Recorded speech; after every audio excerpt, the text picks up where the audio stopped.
आज गोपीनाथपुर ग्राम पंचायत कार्यालय परिसर में गांधीजी सामाजिक अनुष्ठान ट्रस्ट पक्षर 2025 वर्ष को सम्मान दे 2026 आसुथिबा नूतन वर्ष को अभिनंदन शुभेच्छा जणाई अनुष्ठान सभापति प्रसन्न कुमार लेंका अध्यक्षता बैठक अनुष्ठित होइथिला। एही बैठक में जनसाधारण मौलिक समस्या नहीं जिला प्रशासन निकट में पहुंचब बोली मत प्रकाश पाइथिला। अनुष्ठान सेवा कार्य 2025 डिसेम्बर मासरू प्रत्येक सभ्या मासिक 100 टंका लेखाएं सहायता राशि देवाई स्थिर होइथिबा समय रे किछि उपस्थित सभ्या 100 टंका अग्रिम सभारे दाखल करथिले। उक्त आदाय अर्थ कोषाध्यक्ष निकट में रखा जाइथिला। 2026 नववर्ष जनवरी मास ठारू प्रति मास शेष रविवार दिन बैठक अनुष्ठित हेब। एही बैठक रे गत डिसेम्बर मास 2026 मासर सभ्य अर्थ आदाय हेब। जो सभ्या डिसेम्बर मास अर्थ देई नाहांती सेमाने पूर्व मास अर्थ सह जनवरी मास अर्थ देबे। आसंता जनवरी मास 4/1/2026 रविवार दिन अनुष्ठान बैठक अनुष्ठित पई सांपादिका किंबा संयोजिका को दायित्व दियागला। शेषरे संपादिका सुस्मिता शतपथी धन्यवाद अर्पण करथिले।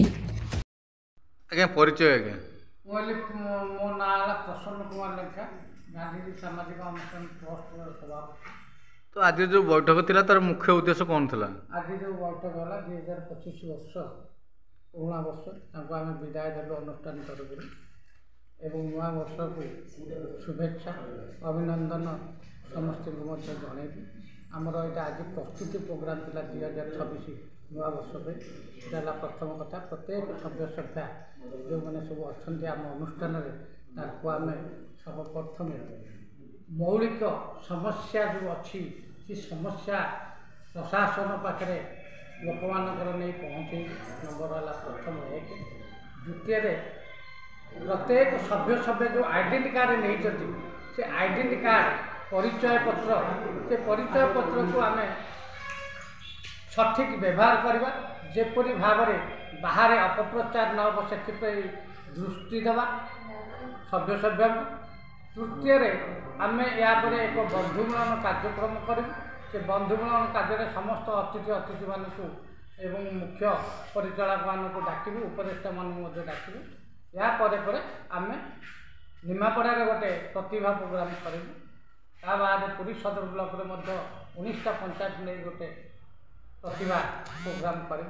खाली प्रतिभा प्रोग्रामटा खाली आप भावते नाच गीत से कथा नुह आम प्रत्येक स्कूल जीवु यही गांधीजी को ऊपर महात्मा मानक ऊपर आम से सहित आलोचना कर टपिक महात्मा गांधी कौन करते आम कहीं मानुचे ओडिशा आज कहीं प्रशंसा कर कौन अवदान था से बाबद गोटे आम प्रतियोगिता छात्र छात्री नहीं कर एवं तापर जो मैंने 19टा पंचायत को नहीं जो कार्यक्रम कर जो मैंने प्रकृत गांधीजी रीति उपर कहींपारे आम आवार्ड देव। ये प्रथम तापर तृतीय कथा हूँ आम प्रति पंचायत बुलू जो जहाँ असुविधा सुविधा अच्छी से आम अनुष्ठान को जदि आनबे से अनुष्ठान माध्यम आम जा प्रशासन पाखे पहुँचू। ये मुख्य भूमिका आमर मुख्य भूमिका उपर मौलिक समस्या जहाँ अच्छी आम से ऑल ओडिशा बेसिस हो जहाँ भी हो कहीं जेहेतु अनुष्ठानटा ऑल ओडिशा बेसिस खाली पुरी सहर नुह खाली पुरीर अनुष्ठान नुह किंतु पुरीर सबू भाई भौणी मैंने मिलमिशिकी अनुष्ठानटा गठन कर। पुरीरू रमेश साहू का रिपोर्ट संघर्ष टीवी।